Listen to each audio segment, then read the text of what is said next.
ओं नमो भगवते वासुदेवाय। द्वितीय स्कंध षष्ठ अध्याय। षष्ठरे विराट पुरुष विभूति वर्णना विशेष। ब्रह्मा उवाच शुण नारद महाऋषि विराज रूपे ब्रह्मराशि।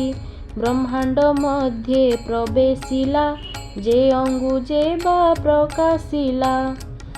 ताहा कहिबा तते भले इंद्रिय अर्थ इंद्री तुले। वचन बन्ही मुखे बसे जेणे ता शब्द प्रकाशे। शपथ छंद धातु जेते देहरे बसे ता बाह्यन्ते। रसना षड रसे रसे जलाधिपति जहि बसे। से देव पितृ नरंकर अन्यर स्थान जे से आबर। प्राण सहिते दश प्राण सुगंध दुर्गंध आघ्राण। नासा विवरे आश्रे कले अश्विनी कुमारंक तुले। चक्षु इंद्रिय रूप अर्थे सूर्य प्रकाश दृष्टि पथे। शब्द अर्थे कर्ण बेनी दिग बसई तीर्थ घेनी। से देव देहे चर्म देशे स्पर्श पवन प्रकाशे। जे सर्वयज्ञ वस्तु सार सर्व सौभाग्य रजे घर।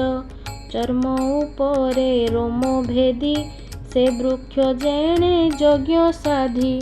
केश प्रकाश मुंडे दाढ़ी जे पाद करे नख जड़ी। से तीनी मध्ये तीनी देवा पाषाण लौह मेघ प्रभा। बासव आदि दिगपाले बसंती तार भुज मूले। तार विक्रमे लोक तीनी भूलोक भुव स्वर्ग घेनी। जे सर्वकुशल कारण सकल भय निवारण। से हरि चरण कोमल सकल काम बरस्थल। जे स्वर्ग शुक्र घन रस जामेढ़े प्रजापति वास। मन इंद्रिय रसे रसे जनने प्रजापति बसे। संतान अर्थे से कल्पित संभोग कमेण निवृत। मल उत्सर्ग मल द्वारे जम बसई अधिकारे। नाड़ी समूहे नदी नदे गिरी समूहे अस्ति भेदे। तागुद हिंसा अलक्ष्मीर मरण जात नार घर। पर पराभवता पृष्ठ देशे अधर्म संगे तम बसे। शपथ सिंधु गर्भे रही भोजने तृष्टि पुष्टि बही। उदरे मृत्यु हृद देशे सर्वव्यापक मन बसे। विराट आत्मा देह मध्ये बसई सकल संपदे। धर्म संगते पद्मजोनि तसंगे कुमारंकु घेनी। विज्ञान सत्व रुद्र संगे सर्वे आश्रित आत्मा भागे। ब्रह्मा नारद भव आदि मुनिये चेते वेदवादी। सुर असुर नर नाग जे सरीसृप खग मृग। गंधर्व अप्सरा यक्ष भूत उरग पशुरक्ष। पितर सिद्ध विद्याधर चारण आदि जे किन्नर। वृक्ष औषधि लता जेते विविध जीवंक समेते। जे जल स्थल अंतरिक्षे ग्रह आदित्य केतु रखे। तारा समूह तेजे झली जिमुत प्रकाश बिजुली। तामय तनु ए सर्व कारण भूत भविष्य वर्तमान। ए रूपे ए विश्व संसार प्रकाशे जाहार शरीर। वितस्ति मात्र मध्ये रही ଏକ ଅନେକ ଜନ୍ତୁ ଦେହି। ଭିତରେ ରହେ ପ୍ରାଣ ତ ତେଜେ, ପ୍ରକାଶେ ଅନ୍ତର ବାହ୍ୟେ ଯେ। ଅଭୟ ଅମୃତ ଈଶ୍ୱର, ଜନ୍ମ ମରଣ ଆର ପାର। ତାହାର ଏମନ୍ତ ମହିମା, ଏଣୁ ଦୁସ୍ତର ଗୁଣ ସୀମା। ପାଦେ ଅଶେଷ ଭୂତ ବସେ, ଅମୃତା ଭୟ କ୍ଷେମ କୋଷେ। ତ୍ରିଲୋକ ଊର୍ଦ୍ଧ୍ୱେ ତିନି ଲୋକ, ବହେ ଅଭୟ କ୍ଷେମ ସୁଖ। ଯେ ପ୍ରଜାଶ୍ରମେ ଧର୍ମ ଚିନ୍ତେ, ତ୍ରିଲୋକ ବ୍ରହ୍ମେ ଗତାଗତେ। ଯେ ଆନ ଆଶ୍ରମେ ରମନ୍ତି, ତ୍ରୈଲୋକ୍ୟ ବାହ୍ୟ ତାଙ୍କ ସ୍ଥିତି। ଜୀବର ଏହି ବେନିଗତି, ବିଦ୍ୟା ଅବିଦ୍ୟା ଭାବେ ହନ୍ତି। ଉତ୍ତର ଦକ୍ଷିଣ ଅୟନ, ଭୋଗା ପର୍ବର୍ଗର ସାଧନ। ଯାହାର ଅଂଶେ ମାୟାମୟ, ଭୂତ ଇନ୍ଦ୍ରିୟ ଗୁଣାଶ୍ରୟ। ବିରାଟ ରୂପେ ଜାତ ହୁଏ, କିରଣ ଯେହ୍ନେ ସୂର୍ଯ୍ୟ ଦେହେ। ଯାହାର ନାଭି ପଦ୍ମଜାତ, ମୁଁ ବ୍ରହ୍ମା ବ୍ରହ୍ମାଣ୍ଡର ନାଥ।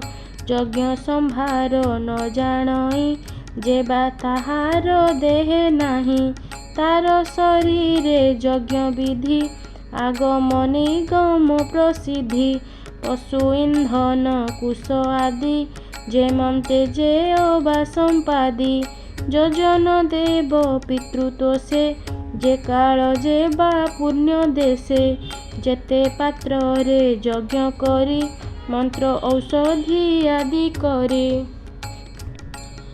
ସ୍ନେହ ରସ ଯେ ଲୌହ ଆଦି, ମୃତ୍ତିକା ଜଳ ଯେ ସମ୍ପାଦି।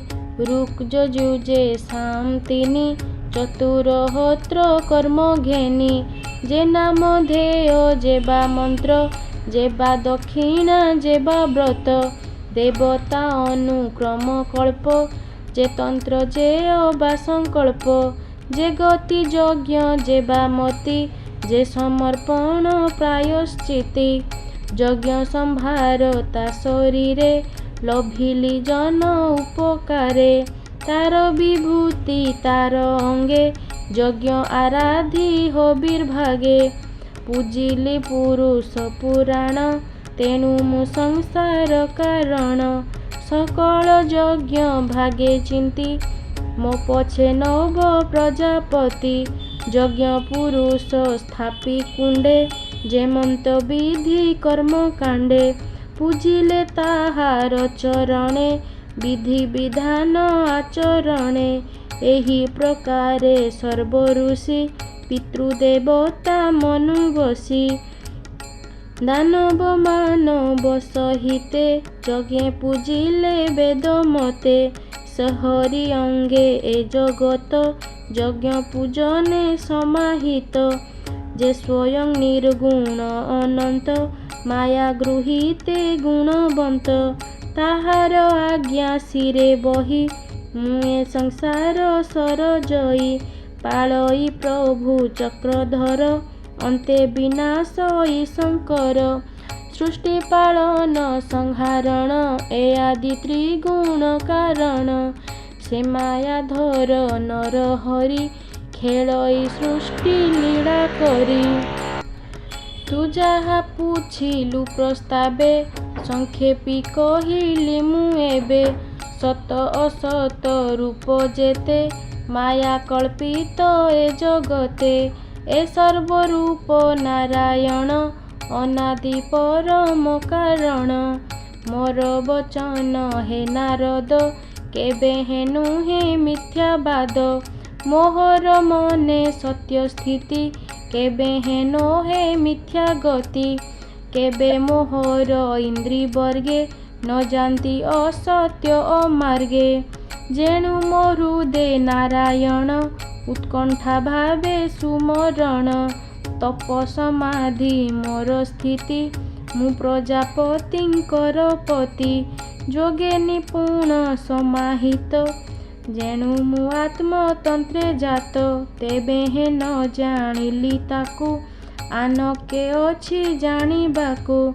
ତାର ଚରଣେ ନମସ୍କାର, যা ভাবে তুটই সংসার। শুভ মঙ্গল স্বস্ত্যয়ন আনন্দ মূଳ মায়া ধাম। ব্রহ্মাদি দেবে অগোচর অকুণ্ঠ মহিমা যাହାର। আত্মারে আত্মা মায়া করে লীলারে বিহরে সংসারে। স্বমায়া ସେହି ନ ଜାଣଇ କେଅ ବା ଅପରେ ଜାଣଇ। ଦୃଶ୍ୟ ଅଦୃଶ୍ୟ ସର୍ବବ୍ୟାପୀ ଗଗନ ଯେହ୍ନେ ବିଶ୍ୱରୂପୀ। ମୁଁ ଯାର ଗତି ନ ଜାଣଇ ତୁ କାହିଁ ପ୍ରବେଶିବୁ ତହିଁ। ଭବନ ପାରେ ଯାକୁ ଚିନ୍ତି ଦେବେ ଜାଣିବେ କାହିଁ ଗତି। ତାର ମାୟାରେ ମୋହି ହୋଇ ତା ରୂପ କେହି ନ ଜାଣଇ। ଆତ୍ମାର ସମ ଆମ୍ଭେ ଜାଣୁ କେ ତାର ରୂପ ପରିମାଣୁ। ଯା ଅବତାର କର୍ମମାନ ମୋ ଆଦି କରନ୍ତି ଗାୟନ। ତତ୍ତ୍ୱେ ଜାଣିବୁ ଆମ୍ଭେ କାହିଁ ଯାହାର ଆଦି ଅନ୍ତ ନାହିଁ। ଯାର ଚରଣେ ଆମ୍ଭେ ନମୁ ଯା ମାୟା ରୂପ ବଳେ ଭ୍ରମୁ। ସେ ଆଦି ପୁରୁଷ ମୁରାରି କଳ୍ପ କଳ୍ପ କେ ସୃଷ୍ଟି କରି। ଆତ୍ମାରେ ଆତ୍ମା ରୂପେ ମିଳେ ଆତ୍ମାକୁ ଆପେ ହରି ପାଳେ। କେବଳ ଶୁଦ୍ଧ ଜ୍ଞାନମୟେ ସତ୍ୟ ସ୍ୱରୂପ ସର୍ବଦେହେ। ଅନାଦି ଅନନ୍ତ ନିର୍ଗୁଣ ନିତ୍ୟ ଅବ୍ୟୟ ନାରାୟଣ। ଶୁଣ ନାରଦ ମନ ଦେଇ ଯେମନ୍ତେ ତାହାକୁ ଜାଣଇ। ପ୍ରଶାନ୍ତ ଆତ୍ମା ମୁନିଗଣେ ନିର୍ମଳ ଅନ୍ତର କାରଣେ। ସମାଧି ଯୋଗ ବଳେ ଚିନ୍ତି ଆତ୍ମାରେ ଆତ୍ମାକୁ ଦେଖନ୍ତି। ଅସତ୍ୟ ତର୍କ ଯେବେ ଥାଇ ତେବେ ତା ଭାବ ନ ଜାଣଇ। ପରମ ପୁରୁଷ ମୁରାରି ଆଦ୍ୟାବତାର ତନୁ ଧରି। କାଳ ସ୍ୱଭାବ ସଙ୍ଗେ ମନ ଯେ ନିତ୍ୟ ଶୁଦ୍ଧ ଚୈତନ। ଦ୍ରବ୍ୟ ବିକାର ତିନି ଗୁଣ ଦେବ ସମେତେ ଇନ୍ଦ୍ରିଗଣ। ବିରାଟ ରୂପେ ମହିମାଝେ ସ୍ଥାବର ଆଦି ଦେହେ ବିଜେ। ବ୍ରହ୍ମା ଶଙ୍କର ଯଜ୍ଞପତି ଦଶାଦି ଯେତେ ପ୍ରଜାପତି। ତୁ ଆଦି ସନକ ସହିତେ ସ୍ୱର୍ଗେ ଦେବତା ଛନ୍ତି ଯେତେ। ଗରୁଡ଼ ଆଦି ଖଗ ପାଳେ ଭୁଲକ ସପତ ପାତାଳେ। ଗନ୍ଧର୍ବ ବିଦ୍ୟାଧର ଗଣ ଯେ ଯକ୍ଷ କିନ୍ନର ଚାରଣ। ରାକ୍ଷସ ସରୀସୃପ ନାଗେ ବାସୁକୀ ଆଦି ମୋହରଗେ। ଋଷିଙ୍କ ମଧ୍ୟେ ଶ୍ରେଷ୍ଠ ଯେତେ ଯେ ପିତୃଗଣଙ୍କ ସମେତେ। ଦୈତ୍ୟ ଦାନବ ସିଦ୍ଧକୂଳ ପ୍ରେତ ପିଶାଚ ଭୂତ ବଳ। କୁଷ୍ମାଣ୍ଡ ଜଳ ଜୀବ ଯେତେ କିଏ ବା ପଶୁ ପକ୍ଷୀ ଯେତେ। ଯେ ଆନେଛନ୍ତି ଯହିଁ ଯେତେ ତେଜ ବିକ୍ରମ ବଳ ଜୁତେ। କମଳା ଆଦି ଅଷ୍ଟନିଧି ଯେ ଗୁଣେ ଯେ ଅବା ପ୍ରସିଦ୍ଧି। ପ୍ରଧାନ ଗୁଣ ଯେ ବା ଭୂତେ ଜଗତ ମଧ୍ୟେ ଛନ୍ତି ଯେତେ। ଏ ସର୍ବପର ତତ୍ତ୍ୱ ଯେହି ତାହାର ବିଭୂତି ଅଟଇ। ଏ ସର୍ବସାର ତା ଶରୀର ଯେ ବିଷ୍ଣୁ ଲୀଳା ଅବତାର। ସେ ଲୀଳା କଥା ଗୀତ ସ୍ୱରେ ପଶଇ ଯାର କର୍ଣ୍ଣ ଦ୍ୱାରେ। ସର୍ବଦୁରିତ ତମ ନାଶେ ଯେ ବା ବଦନେ ନିତ୍ୟ ଘୋଷେ। ଶୁଣ ନାରଦ ମନ ଦେଇ ଲୀଳାନୁକ୍ରମେ କହିବଇ। ଅମୃତ କୃଷ୍ଣ ଲୀଳା ରସ ଶ୍ରୁତି ଯୁଗଳେ କରେ ଗ୍ରାସ। ତାହାଙ୍କ ଚରଣେ ବିଶ୍ୱାସ କହଇ ଜଗନ୍ନାଥ ଦାସ। ଦ୍ୱିତୀୟ ସ୍କନ୍ଧେ ଭାଗବତ ଅମୃତ ରସମୟ ଗୀତ। इति श्रीमद्भागवते महापुराणे पारमहंस्यां संहितायां द्वितीयस्कन्धे ब्रह्मा नारद संवाद नाम षष्ठोऽध्यायः।